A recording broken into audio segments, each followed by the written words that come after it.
At Arizona State University, we're bringing world-class education from our globally acclaimed faculty to you. Earn your degree from the nation's most innovative university. Online. That's a degree better. Learn more at asuonline.asu.edu.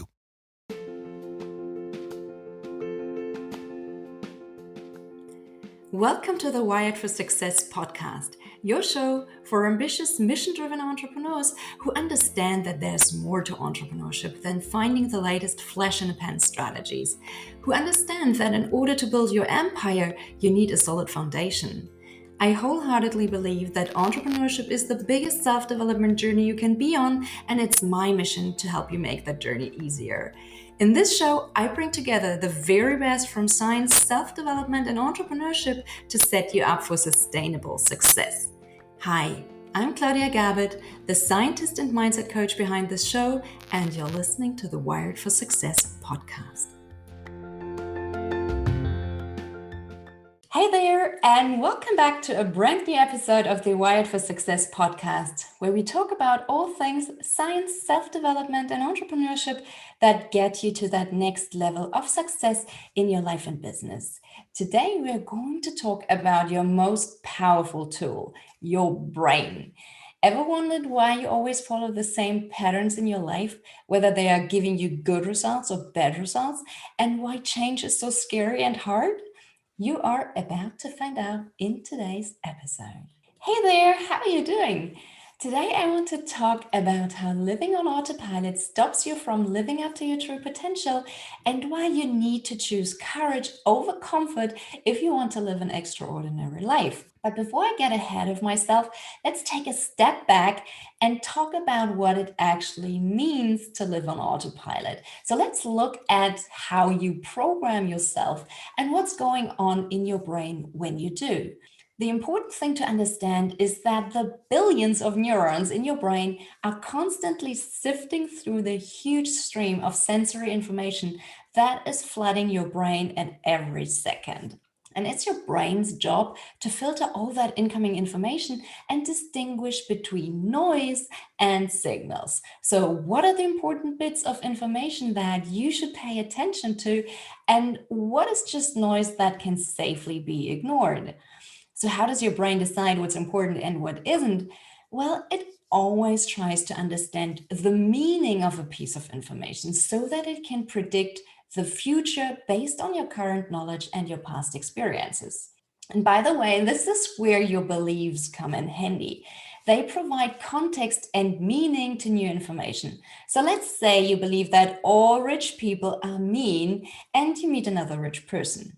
Then you'll just automatically assume that this person is mean too, and you'll interpret all their comments and actions through this filter of mistrust and suspicion. Or you might subconsciously, or you might consciously want to make more money, but you sabotage yourself subconsciously because you fear that you might turn into a mean rich person too if you started to earn the money you consciously want to earn. So in essence, your beliefs provide a shortcut for categorizing and processing new information and for directing your thoughts, emotions, and actions. Make sense?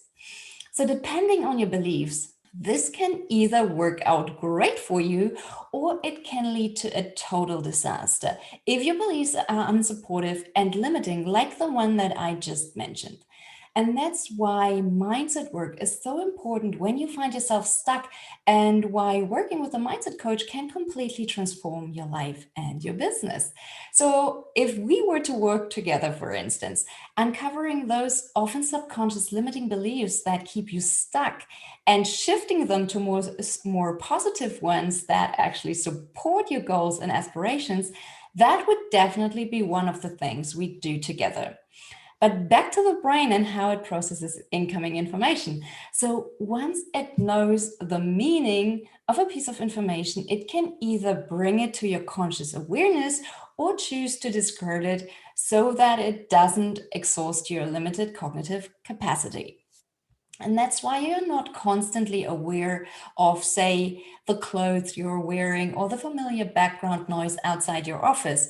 Your brain just tunes those things out because it has learned that they are noise and can be ignored without putting you at any kind of risk. So what's happening at the cellular level when your brain analyzes incoming information is that different neurons start to fire together when your brain connects that incoming information with emotions and past experiences. And you might have heard about Hebb's law that states that neurons that fire together wire together. And what this means is that neurons are actually building real physical connections that function kind of like a data highway. And through constant repetition, you strengthen those pathways. And as a consequence, you'll respond faster and faster to the same incoming information until you don't even have to consciously think about it anymore, and it has become automatic. So, in a nutshell, that's how habits are formed and how we program ourselves to be on autopilot most of the time. At a certain point, we stop questioning what we do and we just keep doing what we've always done. It becomes our default behavior, a no brainer. And we do things without thinking about them or without being fully aware of what we're doing. And that's why we might arrive at the, say, supermarket or at work without remembering anything about the drive there, for instance. We just got into the car, we started our internal autopilot, and while we were going through our to-do list for the day, or while we obsessed about an argument we had earlier that day, our autopilot got us to our destination without us registering anything about that drive. Or maybe we stay in a relationship that we don't enjoy anymore just because it's so familiar. Or maybe we pour ourselves a glass of wine every evening without thinking about it because it has become our evening ritual that calms us down. And to make things worse, our brains are wired to avoid change and to keep us in that familiar comfort zone where things are easy and predictable and nothing new and threatening ever happens. And when you think about it like this, it sounds a little creepy, right? It's like we're all walking, talking zombies. But that autopilot function also has its advantages. So when your brain follows those familiar patterns, it can work more efficiently and save a ton of energy. So from a biology point of view, it kind of makes sense to automate as much as possible. But as you know, living a fulfilled life is not just about saving as much energy as possible. If that was true, the most fulfilled people would be the ones sitting on the sofa eating fast food all day long. To live a fulfilled life, you have to get off that autopilot. To give your brain credit, though, it just tries to keep you safe. So if you're following a familiar, predictable pattern, you are probably safe because you've done the same thing over and over and you haven't died. So your brain assumes that those things must be safe for you to do, and it encourages you to just simply keep doing them. Change, on the other hand, is scary. Who knows what might happen if you try new things? When you leave your comfort zone, you're basically entering uncharted territory, and your brain doesn't have a map to navigate that territory. And that's why change is so hard. Your brain likes to follow established paths, and you have to consciously choose to switch off your autopilot and create a new path. And this is why you need to choose courage over comfort to live an extraordinary life. Only if you find the courage to face your challenges and to try new things, you can switch off that autopilot and become the conscious creator of your dream life. Because if you keep doing what you've been doing, you'll keep getting the same results. And if you're not happy with those results, it's up to you to change them. You are capable of amazing things, and you are so much more powerful than you think. You can reprogram your mind and brain to work for you instead of against you. And I hope this helped you understand why you might be stuck on autopilot, and that it's absolutely possible for you to change your experience, even though it might seem and feel impossible in the beginning. And trust me, as cliche as it sounds, those first steps are the hardest, and it gets much easier when you just keep going and you stick with that. So that's it for today. Let me know what you think in the comments. And if you have any questions or you would like to know more about how I can help you achieve more without sacrificing your health, relationships, or happiness, just send me a message and I will get back to you. So have a wonderful day. Talk soon. Bye.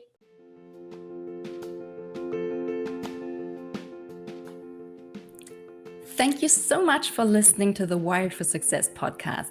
I hope you've enjoyed it. If you did, please take a sec to rate and review my show. It would mean the world to me because you'd help me reach more entrepreneurs like yourself who would love this show. If you'd like to learn more about creating a widely successful business without sacrificing your health, relationships, or sanity, make sure to stick around and subscribe so you don't miss out on any future episodes. And why don't you help me spread the word and share this show with your friends? I'd really appreciate it, and I'm sure your friends will too. Want to continue this conversation, build real relationships, and join a community of like-minded entrepreneurs? Come join my free Facebook community for visionary entrepreneurs. I would love to see you there. In the meantime, if you haven't done so already, grab my free brain priming audio file for entrepreneurs and start priming your brain for success in less than 5 minutes each morning. Curious? You can learn more about how this works and download the audio file at www.wiredforsuccess.solutions. Until next time, bye!